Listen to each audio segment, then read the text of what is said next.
भाग 2 दयावान भूत सच्ची डरावनी कहानियाँ। वह साइकिल के पास आकर स्टैंड पर से साइकिल उतारा और उसे डुगराते हुए ही आगे बढ़ने लगा। उसे अब थोड़ी भूख भी सता रही थी क्योंकि लगभग 10-11 बजे का निकला था और अभी तक एक बूंद पानी भी नहीं पिया था। साइकिल डुगराते डुगराते वह फिर से उसी कतरनी दुकान के पास आ गया। कतरनी दुकान के पास पहुंचकर उसने स्टैंड पर अपनी साइकिल खड़ी कर दी और कुछ खाने के लिए दुकान के अंदर चला गया। दुकान के अंदर पहुंचकर वह एक टूटे स्टूल पर बैठ गया और दुकानदार से एक लड्डू लाने के लिए कहा। दुकानदार कागज में एक लड्डू लपेटकर उसे दिया और साथ ही एक जग पानी और एक शीशे का गिलास भी ले आया। लड्डू खाते खाते अचानक खमेसर की नजर दुकान में ही एक खंबे से कांटी में लटकी एक फोटो पर पड़ी, जिस पर फूल माला चढ़ाया गया था। बच्चे की फोटो और उस पर चढ़ी फूलमाला देखकर खमेसर धीरे से दुकानदार से पूछा कि यह आपका लड़का है क्या? दुकानदार ने उदास मन से हामी भरते हुए कहा कि हम बाबू, यह मेरा लड़का ही है। अभी इसकी उम्र भी क्या थी, दुनिया भी ठीक से नहीं देख पाया था, पर भगवान की मर्जी के आगे किसी की मर्जी नहीं चलती। दुकानदार की इतनी बातें सुनने के बाद खमेसर धीरे से उठा और उस फोटो के पास पहुंचकर गौर से उसे देखने लगा। फोटो को गौर से देखने के बाद अचानक उसे कुछ याद आया और उसके चेहरे पर घबराहट के साथ ही पसीना भी आ गया। उसके पूरे शरीर में कंपन शुरू हो गई। बिना कुछ बोले वह फिर से अपनी जगह पर बैठ गया। दुकानदार ने खमेसर के गिलास में चाय उड़लते हुए कहा कि बाबू, सबको जाना है, पर समय से जाना अच्छा लगता है। यह मेरा लड़का बहुत ही होनहार और उपकारी था, सबकी सहायता करता था, यहाँ तक कि अपरिचितों की भी। इस एरिया के सभी लोग इसे बहुत ही चाहते थे। इसे इस नव निर्माणाधीन इलाके के बारे में पूरा परिचित था। जब भी कोई अनजाना कोई पता पूछता तो ये केवल पता ही नहीं बताता, अपितु उस व्यक्ति को उस पते पर छोड़कर आता था। इसकी वजह से सभी लोग इसे बहुत ही प्यार करते थे। लगभग 1 महीने पहले की बात है।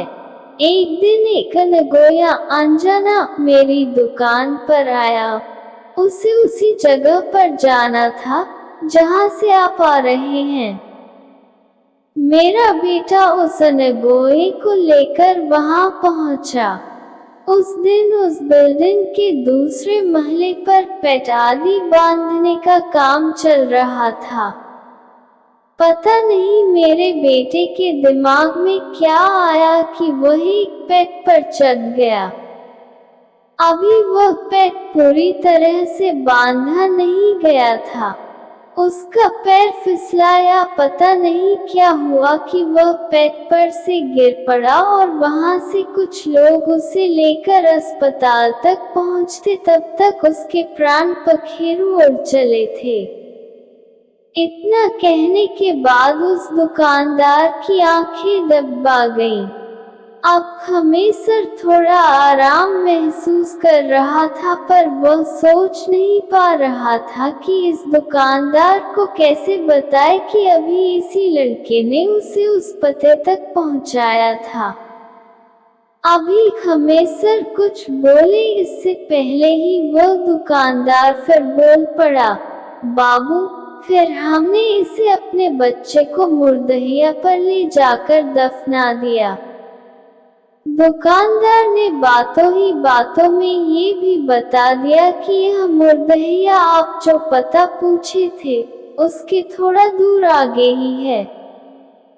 फिर अचानक खमेसर के भी आंसू निकल पड़े और वह रोते हुए दुकानदार से कहा कि काका, ये लड़का आज भी हमें उस पते पर पहुंचाया और फिर इसे मैंने मुर्दहिया पर ले जाकर छोड़ दिया, क्योंकि यह लड़का बता रहा था कि यह वहीं रहता है, पर मैं इसके साथ इसके रहने की जगह पर नहीं गया था।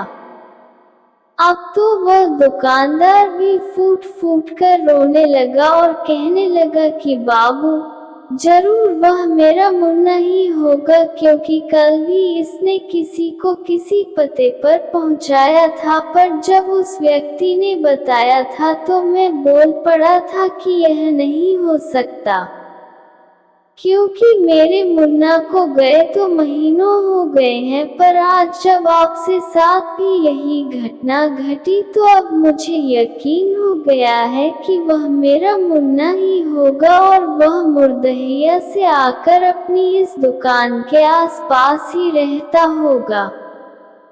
अभी दुकानदार और खमेसर की बात चल ही रही थी कि खमेसर के पते वाला वह वॉचमैन भी चाय पीने वहां आ गया।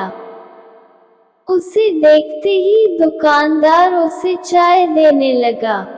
वॉचमैन ने चाय पीते हुए खमेसर से पूछा कि बाबू, एक बात बताए, जब आप मेरे पास गए थे तो मैंने तो किसी को भी आपसे साथ नहीं देखा, फिर भी आप बोल रहे थे कि इस बच्चे को छोड़ने जा रहा हूँ। उस समय मैं कुछ समझ नहीं पाया था।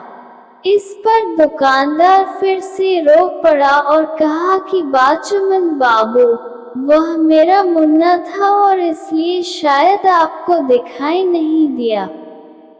अब वॉचमैन को भी सारी बातें क्लियर हो गई थी, क्योंकि उसने पिछले 20-25 दिनों में कितने अपरिचितों को कहते सुना था कि बच्चे को छोड़कर आ रहा हूँ। कहानी कहानी होती है, ये कहानी भी कहानी ही है और वह भी पूरी तरह से काल्पनिक। इसे मनोरंजन के रूप में देखे, पर यह कहना कि आत्माएं नहीं होती, ये बात मुझे हजम नहीं होती है। मैं तो बार बार यही कहता हूँ कि अगर भगवान का अस्तित्व है तो भूत प्रेतों का क्यों नहीं। शायद कभी विज्ञान पूरी तरह से इस पर से पर्दा उठा दे और मेरी शंकाओं पर विराम लग जाए। जय बजरंगबली।